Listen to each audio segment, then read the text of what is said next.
Welcome, my name's Dr. Jason W. Morrison and I'm a theologist from New South Wales, Australia. Psychologists help people with themselves and other people, and theologists help people with themselves and God.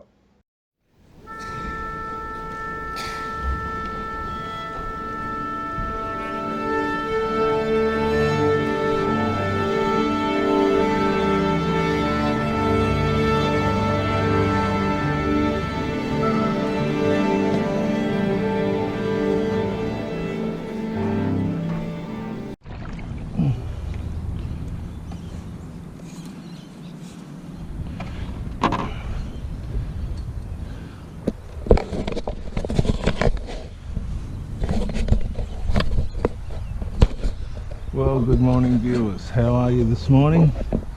Dr. Jason W. Morrison, theologist, as we are going to talk this morning about favouritism in family churches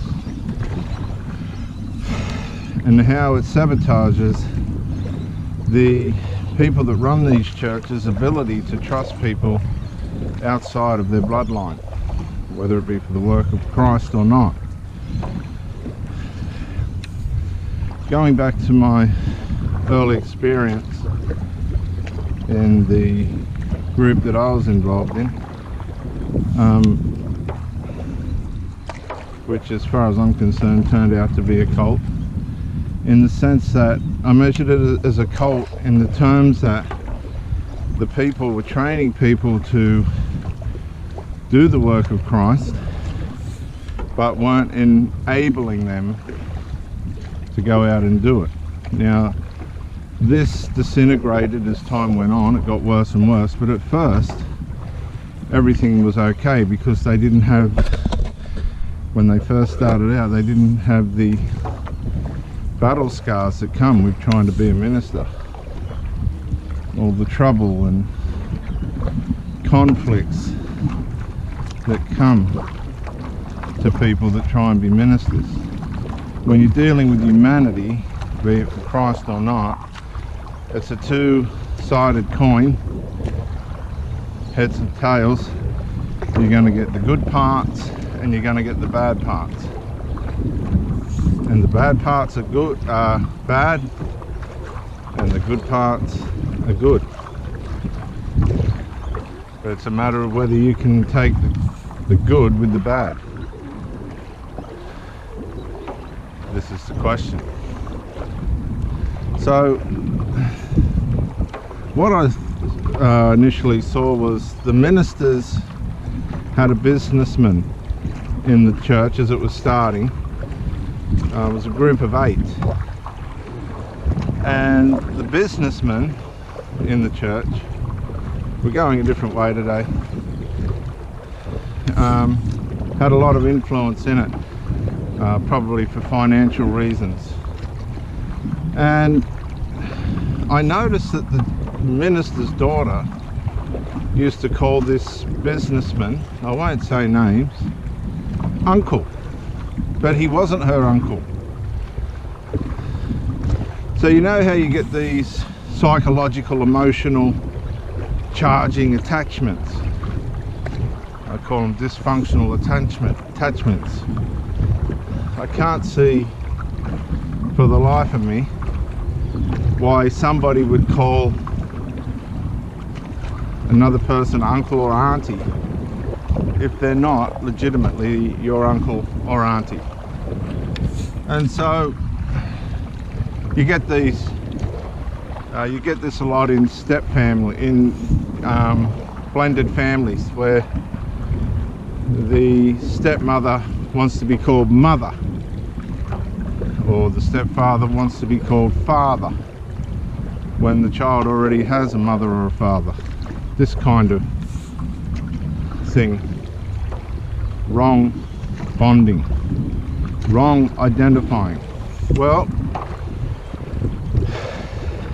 the pastor soon got into trouble because the businessman's wife smoked, and this brought incredible conflict into the early chapters of the church and into later chapters as well, because the fact that the people were rich had no bearing on spiritual behaviour, if you understand what I mean.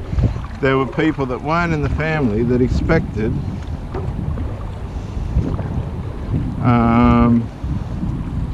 this woman not to smoke, and rightfully so, but she had to smoke. It was one of her personal flaws, and nobody was going to take it away from her.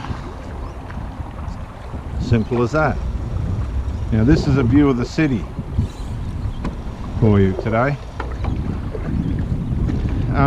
So the minister was unable to influence this woman to stop smoking, and I remember the church starting to grow. People were starting to come to the church, and then all of a sudden you'd hear them bickering about this lady who was a deacon by favouritism, and probably one of the only people there that could play the role in a safe sense for the leaders, because they didn't know anybody else well enough to put into that position. So they put this lady in who was a smoker as a deacon. Well, the church couldn't grow because it kept sabotaging the integrity, the spiritual integrity of the place. So what I'm trying to say to you today is, family churches will inevitably show partiality, even if it's at the expense of the work of Christ. And in many cases, it comes back to bite these people that are trying to do the work of Christ. It comes back to bite them.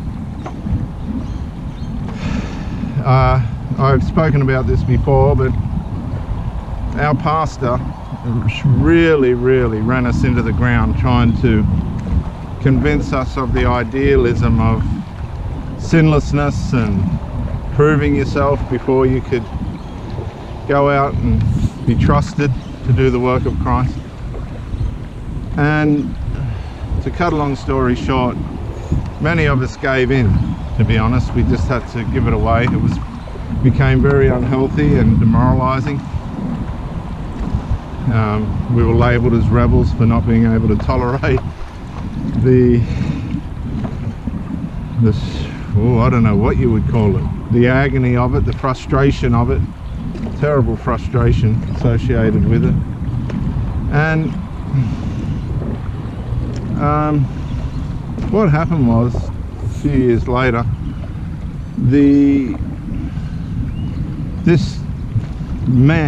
this young man came from the other side of Australia and was very charismatic, had a gift in speaking, and he got his foot in the door without any scrutiny, and was given the position of youth leader, assistant pastor, as it were. He married the pastor's daughter just to make sure that his position was solidified, and away he went. Now, looking from the outside in, I was speaking to some of my friends that had been through the scrutiny, the horrible, unforgiving, relentless, should I say, more than unforgiving, relentless scrutiny of our pastor. Now, the scrutiny got worse as more people left, because the trust level, the trustability in the pastors fatigued. I call it ministerial breakdown. As you break down, your trust levels break down with you, and that has a major effect on the ministry as well. So the pastors put all his eggs in one basket, and they decided that this young man, oh, here's a turtle up here, viewers, we might get to see a turtle. No, he's dived down. No, he's gone. He dived down. Oh no, there he is, a big turtle, quite a size. You won't be able to see him, I'm sorry. If he does surface, I'll try and get some footage of him. I think he's gone. But anyway, they put all their eggs in one basket with this guy, and he was charismatic, believe me. He could get a message across and was very flamboyant, looked the part, sold the message of the gospel very well, had influence over all the youth, and you know, this guy was quite a phenomenon, as it were. There's a nice seabird there, getting attacked by a little bird. Anyway, so we're going along the road today, viewers, and I hope you're well. So looking at this, I asked myself and said to myself, and I thought I was out of order, to be honest, but I said to myself, how is this going to work? I don't think this is going to work, because Pastor has let down his guard out of favoritism, out of a lack of scrutiny. I guess sometimes you've just got to trust, haven't you? You get to the point, Pastor become ill, they were looking for somebody to fill his role and take up more duties and responsibility in the church. Look at that little boathouse there, just there. It's a neat little idea, isn't it? Wow. And so this guy was given full reign. His ego was stroked. He's married the pastor's daughter. He's calling the pastor mum and his wife mum and dad. From where I was standing, it wasn't good. It just didn't feel right. It didn't sound right, because it wasn't right. To cut a long story short, speaking on favoritism this morning, just want to set my watch back. Oh, I can't tell, can I? Yeah. The young man, he was also a gifted fitness instructor, and he had a lot of influence in gym work. He was very good at running gyms and training people to be fit, all this sort of thing. And so he began to have trouble, like everybody else did, with the pastor's wife, the mother-in-law. And she was a very difficult woman, my goodness me. A very difficult woman. She had so many issues. It wasn't funny. We'll go there another time. Well, lo and behold, this young man spotted another woman in the gym, despite the position he'd been given and the fact that he'd married the pastor's daughter, and ran off with this girl, to the shock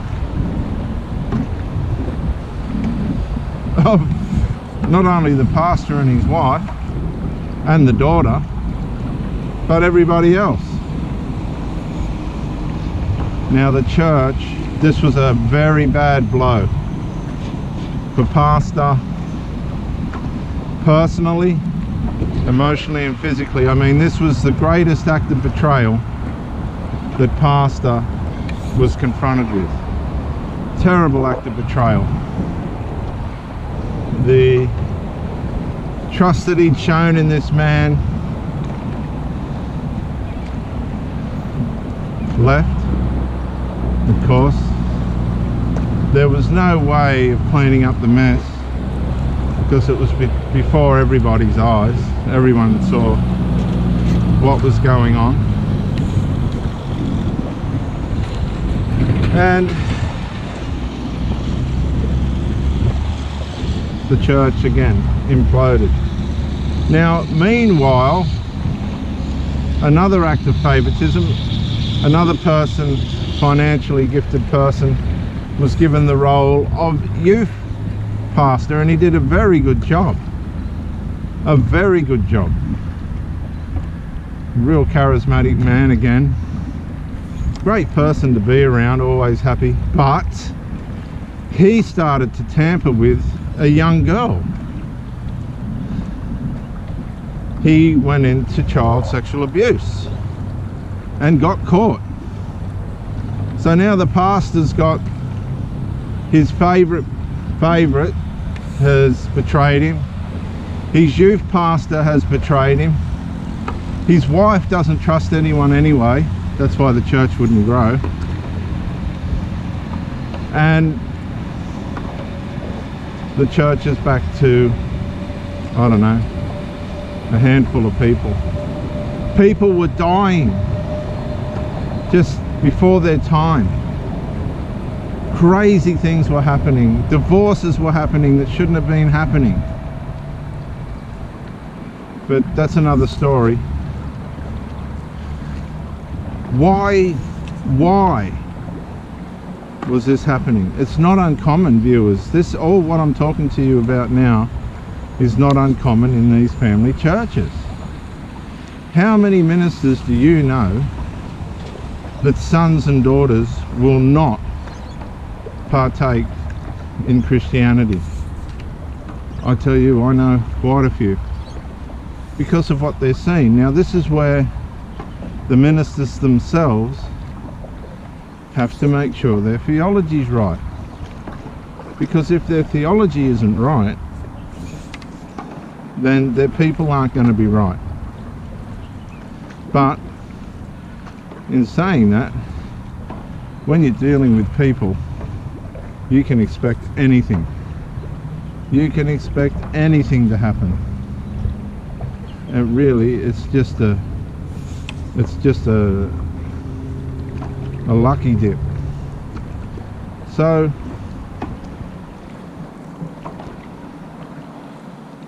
I'm just showing you that there will be favoritism. Now, I know in the Jehovah Witness organisation that the elders show partiality towards people, usually for their own end.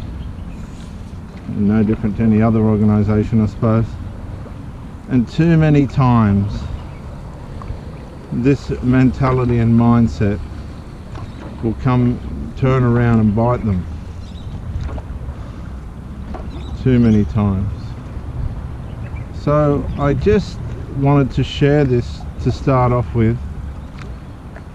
And the cruel part about it is, many of you people, maybe you might be a pastor now, listening, maybe you might be somebody that's seen all this on a personal level. It's terrible, isn't it? It's a shame that it works that way, but it does. You'll find back in the book of Exodus, Eli, the priest, put his sons into ministry, into the priesthood. They molested the women, they made offerings they shouldn't, or something of the sort, and brought a terrible wrath on themselves and on the people. Terrible. Because they were shown partiality, they were shown favouritism and put in the ministry. So that's part one of my talk this morning. Favouritism's not uncommon. Number one, the first sign of favouritism is it's usually a family member or a relative or somebody with high esteem. Like just at the moment, look at this Kane West guy. Just got saved. Because he's a movie star, he's getting all the big gigs in the big churches. I mean, talk about stroke somebody's ego. I hope they don't damage the bloke.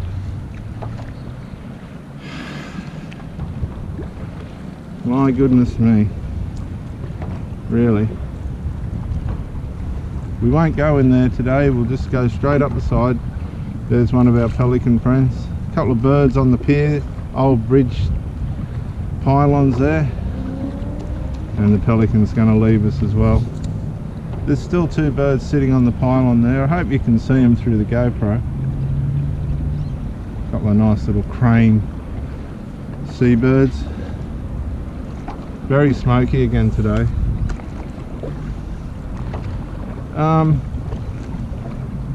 And what happens is, for these poor old leaders that bring their children into it, sometimes the spiritual development of these people just isn't right.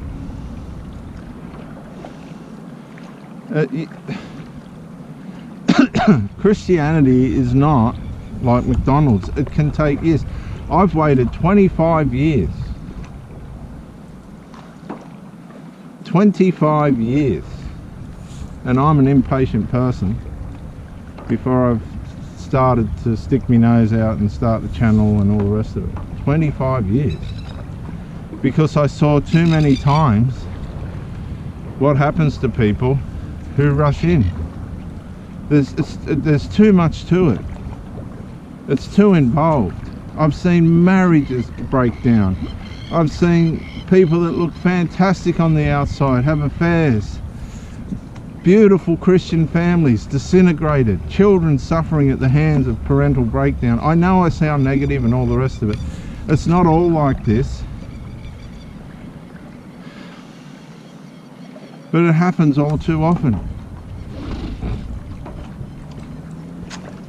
I've seen people put in position only to use their position to have influence over a male or a female that they want, only later to destroy the relationship because it was founded on the wrong motives, under the wrong power. They gained influence over a person by their position, and that just won't hold. It just won't glue.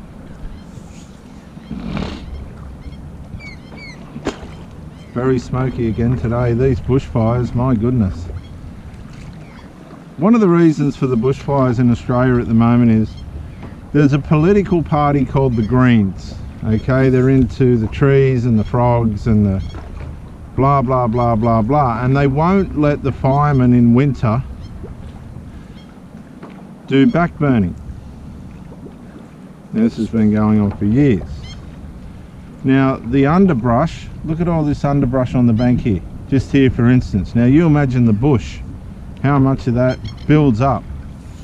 Now the underbrush has built up and it's gotten to the point where the fires are just absolutely out of control, and the Greens have been getting the blame for it, and rightfully so, because they stopped the backburning, which was to protect the animals in the forest from being destroyed by themselves. Well, not the animals, but the forest. The forest will destroy itself if it doesn't get fires put through them at the right intervals. Like, look at all the undergrowth there. Look at all that undergrowth. Like all these twigs. I know these twigs and things wash up here.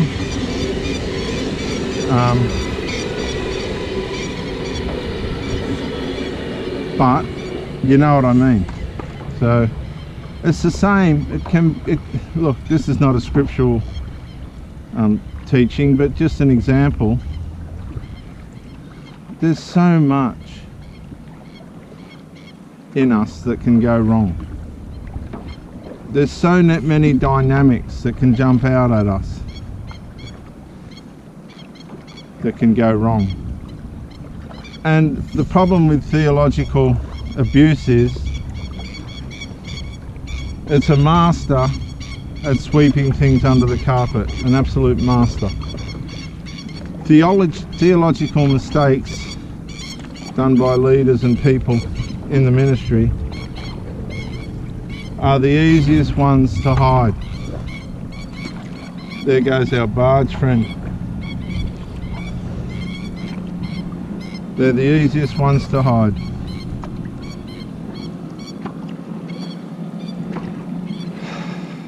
So Right now I pray for these people that are trying to help their loved ones to go into the ministry and or have helped, and it hasn't worked.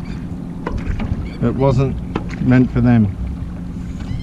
Not the ones that have, that's great, that's what we want. But the ones that it hasn't worked for, we pray for them right now. And let us not be rescuers of these people. Really, let us not be rescuers. Let this just be as it is. Let it be as it may. There's things in place now in a lot of churches where you get, and it works mainly for the churches that aren't family run, where you do a certain amount of training and all the rest of it, and you're mentored as you go along. One of the hard parts of all this is it takes years to get the Bible in a position where you can almost get it right. I don't think everybody gets it all right. Look at those Australian cockatoos.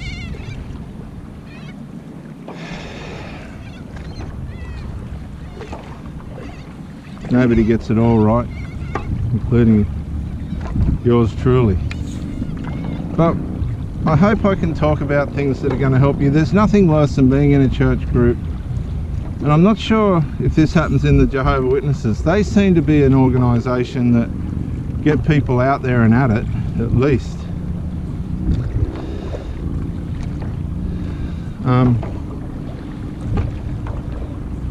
There's nothing worse than being in a group and you want to do something and they just don't trust you. That's happened to me. Don't know why.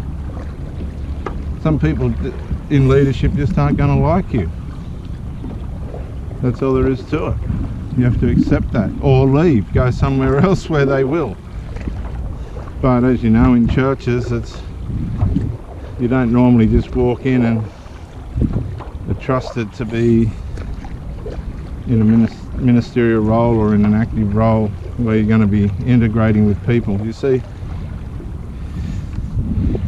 when you're given a religious role, you're given a tremendous amount of influence. And if the influence is used wrong, people will get hurt. And that's not the idea of the church. But that's what happens all too many times.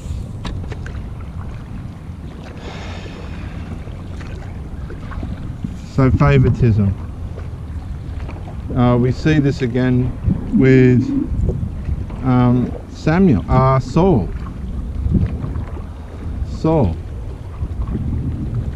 Saul had tremendous trouble with David. The story of Saul and David's been so messed up by teachers, it's not funny. David was anointed the king, but he ran around saying Saul was the king. That was all wrong. Saul pursued David knowing that he'd had the anointing taken off him, and he should have just said, David, you're up.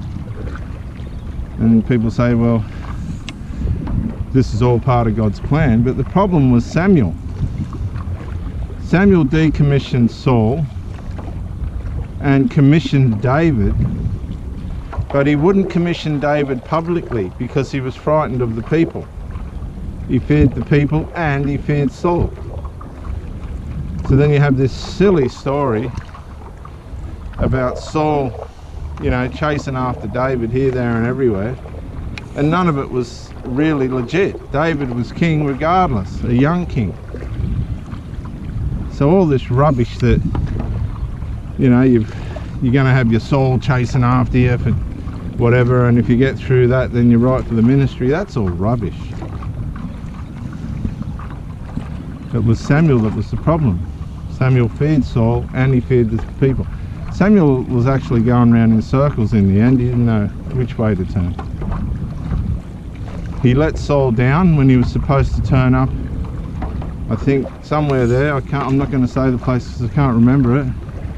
And Saul got to the point where he made the offering, and he got in terrible trouble for that. But he did it because Samuel was late.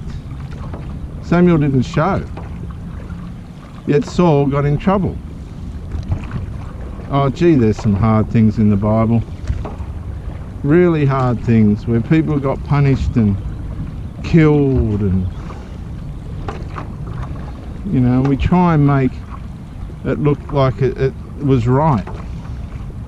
We try and make God wiping out 3,000 people at the, if it was 3,000 people, at the golden calf. That's not right. If God's a God of love, and he is on one part, how can he go and kill 3,000 people? Because there's another side to him, the side we don't want to know about, the side that put the Lord Jesus Christ on the cross, the side where God had to eventually put himself on the cross. So I'm not sure if the Jehovah Witnesses are there today. I don't think they are. We won't go there. I've got a little job on today anyway, so I'll go and get that done.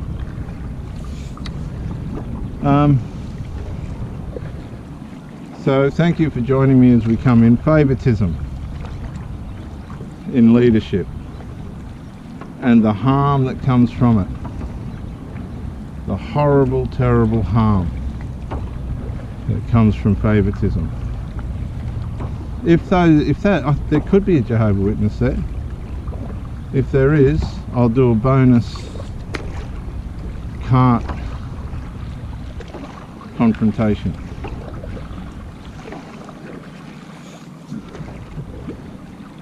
I hope these little talks are helping people with the scenery, and at least the scenery's alright anyway.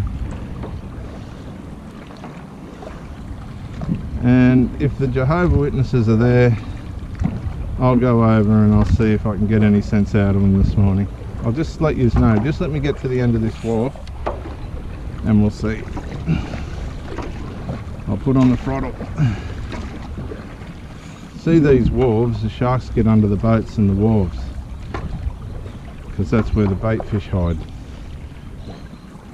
There was a Navy guy down in Sydney doing an exercise, and he was back paddling on his back along the edge of one of these, and he lost his leg and his arm, I think. Bull shark hit him in front of the naval people.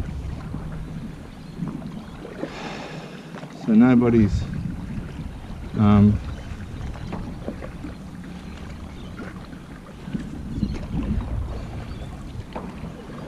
protected against the shark. So let's just see, I'm nearly there. I'll let you go if this ain't the Jehovah Witnesses, but if it is, we'll go over and we'll see. No, it's the council guy. Okay, so this is Dr. Jason W. Morrison, theologist, New South Wales, Australia. Beware of favouritism. Bye for now.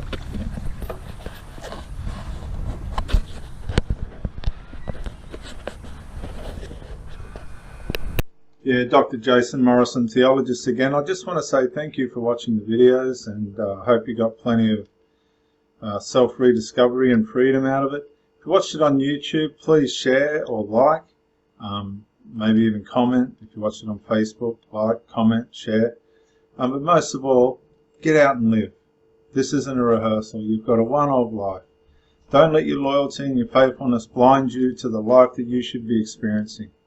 Till the next video, thank you for watching, and bye for now.